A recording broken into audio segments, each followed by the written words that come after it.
तो चलिए सीधा मुद्दे पर आते हैं। आजकल आपने देखा होगा हर तरफ बस एआई इमेजेस की ही बात हो रही है। लोग एआई ऐप्स का इस्तेमाल कर रहे हैं और लिटरली 10 सेकंड के अंदर शानदार लोगो, पोस्टर्स और थंबनेल्स बनाकर तैयार कर दे रहे हैं। मतलब एक प्रॉम्प्ट टाइप किया और बूम, पलक झपकते ही एक कमाल की तस्वीर आपके सामने है।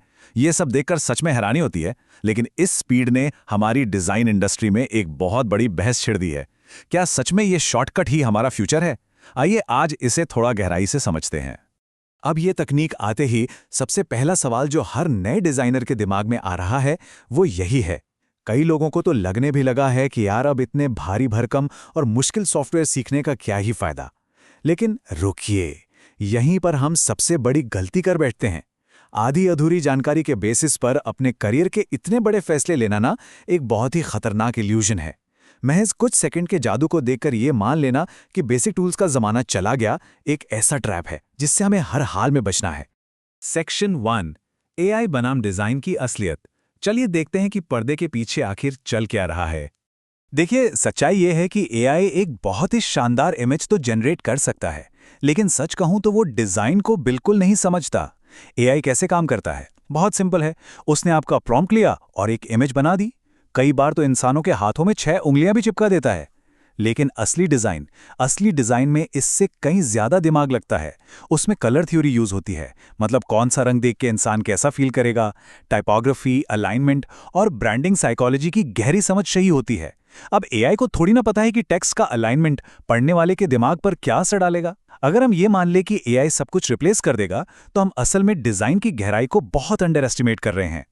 आगे बढ़ते हैं सेक्शन 2 पर, ऑपरेटर बनने का खतरा। ये एक ऐसा ब्लाइंड स्पॉट है जिसे इग्नोर करना बहुत भारी पड़ सकता है। हमारी इंडस्ट्री की एक बहुत ही कड़वी सच्चाई है। एआई टूल्स चलाना कोई स्किल नहीं है। असली स्किल तो डिजाइन बनाना है। जो लोग पूरी तरह से सिर्फ एआई के भरोसे बैठे हैं ना, वो असल में क्रिएटर नहीं बल्कि सिर्फ एक ऑपरेटर बन रहे हैं। और ये एक बहुत बड़ा रेड फ्लैग है। जरा सोचिए, अगर कल को वो एआई टूल ही बदल जाए या उसका एक्सेस ही खत्म हो जाए, तो फिर क्या होगा? एक ऑपरेटर तो रातों रात वापस जीरो पर आ गिरेगा। असली ताकत किसी बटन को दबाने में नहीं है, बल्कि अपने खुद के दिमाग से एक बेहतरीन डिजाइन क्रिएट करने में है। अब आते हैं सेक्शन 3 पर, सॉफ्टवेयर अभी भी क्यों जीतते हैं। चलिए उन जगहों की बात करते हैं जहां पुराने सॉफ्टवेयर्स की आज भी मोनोपोली है। ऐसे 3 मेन एरियाज हैं जहां ट्रेडिशनल सॉफ्टवेयर्स का कोई मुकाबला ही नहीं है। पहला है प्रोफेशनल वर्क। अब जैसे प्रिंटिंग का काम ले लीजिए, विजिटिंग कार्ड से लेकर हाईवे के बड़े बड़े बैनर्स तक, यहां आपको एकदम सटीक साइज और वेक्टर फॉर्मेट की जरूरत होती है ताकि डिजाइन फटे नहीं, पिक्सेलेट ना हो, और ये चीज आपको एआई नहीं दे सकता। दूसरा एरिया है क्लाइंट वर्क, जहां आपको हर एक पिक्सल पर कंट्रोल चाहिए होता है। और तीसरा है ब्रांडिंग प्रोजेक्ट्स। देखिए, किसी भी ब्रांड की पहचान आप बस रैंडमली जनरेट नहीं कर सकते। इसके पीछे एक डीप स्ट्रैटेजी होती है जो सिर्फ और सिर्फ इंसान ही एक सॉफ्टवेयर के अंदर बना सकता है। रियल वर्ल्ड में काम कैसे होता है ये समझना बहुत जरूरी है। मान लीजिए आपने क्लाइंट को डिजाइन भेजा और वो कहता है यार ये फॉन्ट थोड़ा बदल दो या इस रंग को हल्का कर दो। अब अगर आप सिर्फ एआई यूज कर रहे हैं तो आप क्या करेंगे? बस रीजनरेट का बटन दबाकर लॉटरी की तरह दुआ करेंगे कि शायद इस बार सही बन जाए, और अक्सर होता यह है कि पूरी की पूरी इमेज ही खराब हो जाती है। इसके ठीक उलट सॉफ्टवेयर में आपको कंट्रोल के साथ एडिट करने की पूरी आज़ादी मिलती है। आप एकदम सटीक फॉन्ट, रंग और साइज को क्लाइंट की डिमांड के हिसाब से चुटकियों में बदल सकते हैं। और सच मानिए, यही कंट्रोल एक असली प्रोफेशनल की पहचान होता है। सेक्शन 4, स्मार्ट हाइब्रिड रणनीति। अब इस स्लाइड में जो समाधान है वो बहुत ही क्लियर और दिलचस्प है। प्रॉब्लम्स तो हमने डिस्कस कर ली, अब जरा सॉल्यूशंस की बात करते हैं। आज के मार्केट में अगर आप किसी भी एक एक्सट्रीम पर जाएंगे तो फेलियर पक्का है। मतलब अगर आप सिर्फ एआई सीखते हैं तो आपकी फाउंडेशन बहुत कमजोर रह जाएगी, क्योंकि आपके पास डिजाइन की कोई बेसिक समझ नहीं होगी। और वहीं दूसरी तरफ अगर आप सिर्फ पुराने सॉफ्टवेयर्स पर ही अटके रहे और नई तकनीक को इग्नोर किया तो आपकी ग्रोथ बहुत स्लो हो जाएगी। मॉडर्न मार्केट में सर्वाइव करने का इकलौता तरीका है इन दोनों के बीच एक परफेक्ट बैलेंस बनाना। तो ये हाइब्रिड वर्कफ्लो आखिर काम कैसे करता है? चलिए इसे स्टेप बाय स्टेप समझते हैं। Step 1, concept.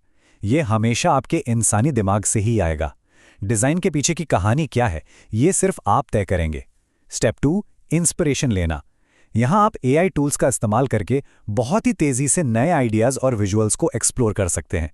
और फाइनली स्टेप 3, एग्जीक्यूशन। ये पार्ट हमेशा एक प्रोफेशनल सॉफ्टवेयर में ही होना चाहिए ताकि आपके काम में 100% एक्यूरेसी रहे। और यही वो हाइब्रिड अप्रोच है जो डिज़ाइन इंडस्ट्री का फ्यूचर तय करने वाली है। और अब हमारा आखिरी सेक्शन 5, डिजाइन का भविष्य। मार्केट की असलियत आखिर है क्या? यहाँ एक बहुत ही कड़वा सच है जिससे हम भाग नहीं सकते।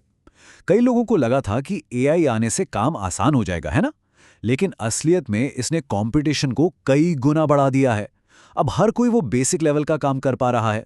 इसका सीधा सा मतलब है कि अब शॉर्टकट्स के लिए मार्केट में कोई जगह नहीं बची है। आपके एवरेज काम से अब आपको कोई बड़ी फाइनेंशियल सक्सेस नहीं मिलने वाली है। मार्केट में अब सिर्फ वही डिजाइन टिकेगा जो एकदम हाई क्वालिटी का हो और जिस पर क्रिएटर का पूरा कंट्रोल हो। तो फिर सवाल यह है कि सक्सेस का अल्टीमेट फॉर्मूला क्या है? यह फॉर्मूला असल में 3 पिलर्स पर टिका है। पहला है डिजाइन थिंकिंग, यानी डिजाइन को गहराई से समझना। दूसरा है सॉफ्टवेयर स्किल्स, जहां आपको टूल्स पर एक असली प्रोफेशनल वाली पकड़ हो। और तीसरा है एआई का स्मार्ट इस्तेमाल, ताकि आप तेजी से नए आइडियाज पर काम कर सकें। जो भी इंसान इन तीनों को मिलाकर अपना स्किल सेट बनाएगा ना, वही फ्यूचर में इंडस्ट्री पर राज करेगा। शॉर्टकट्स छोड़ना ही अब इकलौता सही रास्ता है। तो आज के इस एक्सप्लेनर को हम एक बहुत ही जरूरी सवाल के साथ खत्म करेंगे। क्या आने वाले कल के डिजाइनर्स सिर्फ टूल्स चलाने वाले एवरेज ऑपरेटर बनकर रह जाएंगे, या फिर अपनी स्किल्स को अपग्रेड करके हाई क्वालिटी वाले असली क्रिएटर बनेंगे? चॉइस बिल्कुल क्लियर है और यही आपके करियर की दिशा तय करेगी। जो लोग सच में एक प्रोफेशनल क्रिएटर बनने के लिए कमिटेड हैं, वो नीचे कमेंट सेक्शन में डिजाइन लिखकर अपने कमिटमेंट जरूर शो करें।